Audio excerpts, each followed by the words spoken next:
اور جہاں پر کیا وہاں پر کہیں پر اس کی جگہ نہیں، تو اس کو جو ہے جو وہاں پہ انگریز تھا اس نے اپنے گیراج کے اندر جو ہے اس کو وہاں پر اس کا قید خانہ بنا دیا، کہ جہاں کوئی کھڑکی نہیں تھی کچھ نہیں تھا، اس کو وہ قید خانہ بنا دیا۔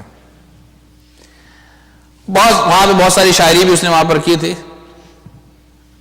اس کے پاس جب وہ قسمہ پرسی کی حالت میں مارا گیا، کیونکہ اس کی کنیز وہاں پہ ایک ساتھ تھی، اس نے کہا کہ بھئی کم سے کم کھڑکی کھول دو، آخری مرتے مرتے ہی جو ہے باہر کی ہوا کھا لے، لیکن وہ اتنی دیر ہو گئی کہ وہ اس دنیا سے چلا گیا۔ اب اس کو جب دفنانے کا وقت آیا تو زمین کوئی دینے کو تیار نہیں تھا۔ اس انگریز نے جو اس کا اپنا کمپاؤنڈ تھا، اپنا جو تھا، اس نے اس جگہ پر اس کو دفنایا۔ ایک بادشاہ، یہ تو میں اس لیے اس کی مثال دے رہا ہوں، ویسے تو پچھلی ساری تھی فرعون کی ان کی مثالیں، یہ وہ بادشاہ سے تھوڑا بہت ہمارا لگا ہوئے ہے، اپنا تھا جسے کہتے ہیں نا، تو وہ لگا ہوا ہے، تو اس کو بتا رہے ہیں کہ یہ صورتحال ہے کہ انسان کے پاس اتنا جاہ و جلال ہوتا ہے، اتنا سب کچھ ہے، وہ اپنے کسی شعر میں کہتا ہے کہ میرے پاس 2 گز زمین بھی نہیں ہے، 2 گز زمین نہیں اسے مل رہی تھی، لٹرلی 2 گز زمین اس کو نہیں مل رہی تھی۔ اٹس من توفیق اللہ۔ تو یہ انسان یہ سمجھے کہ میرے پاس بہت کچھ ہے، you never know when you will lose it۔ ٹھیک ہے، یہاں پر آپ کو ایک سینڈی کر کے ایک آتا ہے، وہ سب لوٹ کے چلا جاتا ہے، فلان چیز آتی ہے، فلان لوٹ کا ہو جاتا ہے، یہاں پہ کوئی اور ہنگامہ ہو جاتا ہے۔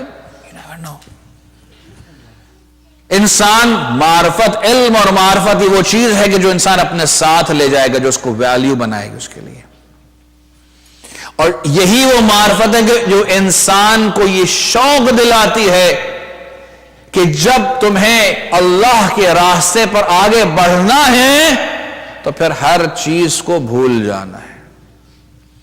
اللہ کا راستہ، اللہ سے عشق جو ہے، جب دنیاوی چیزوں سے عشق انسان کو بھلا دیتا ہے، ٹھیک ہے، اگر کوئی ایک لڑکی ایک لڑکا پسند آ جاتا ہے ایک دوسرے کو تو ماں باپ کو بھول جاتے ہیں، اور اگر وہ خدا خواستہ یا خدا نہ خواستہ، دونوں چیزیں اس میں ہیں، اگر وہ لڑکی اس کی بیوی بن گئی تو ماں باپ تو گئے۔ یہ بھی ایک المیہ ہے ہمارے معاشرے کا البتہ، کہ بیلنس کرنا نہیں آتا ہے۔ کہ میں پاکستان میں تقریباً 12-13 سال سے یہ فیملی کاؤنسلنگ کرتا ہوں، تو یہ چیزیں بڑی آتی جاتی ہیں اس کے اندر۔ بیلنس، میں بعض دفعہ لڑکوں سے کہتا ہوں تم شادی اس وقت کرو کہ جب تم جیسے کہتے ہیں کہ ایک پولیٹیشین بن جاؤ، کہ یہاں پر ماں باپ کو بھی خوش رکھنا ہے تمہیں اور وہاں پر بیوی کو بھی خوش کرنا ہے، اور یہ نہیں آتا تو اس وقت تک شادی نہ کرو، ورنہ تم خود بیچارے ہو جاؤ گے۔ ٹگ آف وار کی طرح، جیسے وہ بیچ میں ایک رسہ ہوتا ہے اس کی طرح انسان کھنچ جاتا ہے، ٹھیک ہے۔ البتہ جوان میں کیونکہ زیادہ طاقت ہوتی ہے اس لیے ماں باپ ہار جاتے ہیں بہت سی دفعہ میں، اور اگر کہیں ماں باپ نے دونوں نے مل کر رسہ کھینچ لیا تو طلاق ہو جاتی ہے۔ بہرحال عشق مجازی انسان کو جب ترک تعلقات پر لے آتا ہے، تو اگر کوئی واقعاً عشق حقیقی میں چلا جائے، عشق حقیقی میں چلا جائے، البتہ عشق حقیقی کا عشق مجازی سے بڑا ڈیفرنٹ تعلق ہے۔ عشق مجازی میں انسان سب کو چھوڑ دیتا ہے، لیکن عشق حقیقی میں سب کے ساتھ رہتا ہے، لیکن عشق کرتا ہے صرف پروردگار سے۔ اسی لیے اگر عشق کرتے ہوئے، عشق حقیقی کرتے ہوئے اگر کوئی سائل آ جائے تو انگوٹھی بھی مل جاتی ہے، اور عشق حقیقی کے دوران اگر پاؤں سے تیر بھی نکال لیا جائے تو معلوم نہیں ہوتا ہے۔ کیوں؟ یہ پروردگار نے سکھایا ہے کہ دنیا میں رہو لیکن دنیا کے لیے نہ رہو، دنیا میں رہو لیکن دنیا کے لیے نہ رہو بلکہ پروردگار کے لیے رہو۔ اور یہی ہم دیکھتے ہیں کہ جب میرے مولا ابا عبداللہ الحسین نے جب مدینہ سے روانہ ہونے لگے اور یہ اعلان کیا کہ جو میرے ساتھ چلنا چاہے اپنے خاندان میں سے سب چل، تو حسین کی بہن پریشان ہو گئی کہ میرا بھیا تو جا رہا ہے، اب میں کیا کروں؟ شاید جناب زینب کو وہ وعدہ یاد آیا ہو کہ جو جناب عبداللہ سے حضرت علی نے لیا تھا، لیکن کیسے بولے، کیسے کہیں اپنے شوہر سے کہ بھائی مجھے اجازت دے دو؟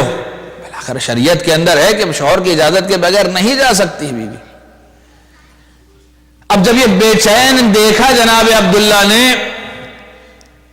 تو خود یہ کہا کہ دیکھو تمہارا بھائی جا رہا ہے، اچھا ہوگا، بہتر ہوگا کہ تم بھی اس کے ساتھ چلی جاؤ، تم بھی اس کے ساتھ چلی جاؤ۔ اللہ اکبر! یقیناً جناب زینب اس جملے کو سن کر خوش ہوئی ہوں گی اور مطمئن ہو گئی ہوں گی۔ اللہ اکبر، اللہ اکبر! اب روایات مختلف ہیں، ایک روایات میں ہے کہ یہاں سے تو مطمئن ہوئی، لیکن دوسری طرف سے اپنے بچوں کی طرف سے ذرا پریشان ہوئی کہ ان کا کیا کروں میں، یہ بچے میرے بغیر کیسے رہیں گے، میں ان کے بغیر کیسے رہوں گی۔ اللہ اکبر! شاید کچھ اور بھی ذہن میں ہو کہ جب کربلا میں ہر کوئی اپنی اپنی قربانیاں پیش کر رہا ہوگا اور میرے پاس کوئی قربان کرنے کے لیے نہ ہوگا تو میں اپنے بھائی کو کیا شکل دکھاؤں گا؟ نہیں معلوم مجھے جناب زینب کے ذہن میں اس وقت کیا تھا، مورخین نہیں بیان کرتے ہیں اسے، لیکن ہاں روایات میں بیان کیا گیا جب یہ بے چینی دیکھی جناب عبداللہ نے کہا اچھا دیکھو تم خود تو جا رہی ہو، بچوں کو بھی ساتھ لیتے جاؤ۔ اللہ اکبر! ایک دوسری روایت میں ہے کہ یہ قافلہ چلا گیا، جناب زینب اپنے بچوں کو چھوڑ کر آگے بڑھ گئی۔ اب یہ قافلہ مدینے سے تھوڑا آگے ہی بڑھا تھا تو دیکھا دو نوجوان بچے گھوڑے پر سوار ہو کر آ رہے ہیں۔ امام حسین کے نزدیک پہنچے، سلام کیا، مامو جان آپ پر سلام ہمارا، یہ بابا نے آپ کے نام ایک رکعہ دیا ہے۔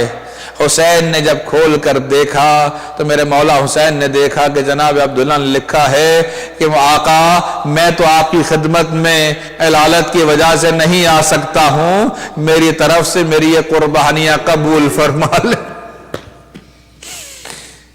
ایک رکعہ جناب زینب کے نام لکھا اور اس میں لکھا تھا بی بی دیکھو یہ دو جوان تمہارے ساتھ بھیج رہا ہوں، ایک کو میری جانب سے قربان کر دینا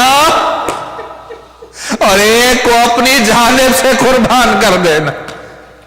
اجرکم علی اللہ۔ ارے یہ زینب شیر دل خاتون جب اس نے دیکھا یہ دونوں بچے آ گئے اپنے سینے سے لگایا اور خوش ہو گئی۔ اللہ اکبر! ہاں اور آئیے پورے راستے اپنے بچوں کو تیار کرتی رہی، آمادہ کرتی رہی کہ دیکھو ماموں پہ جب کٹھن وقت آئے گا تو تم پیچھے نہ ہٹنا، گھبرانا نہیں۔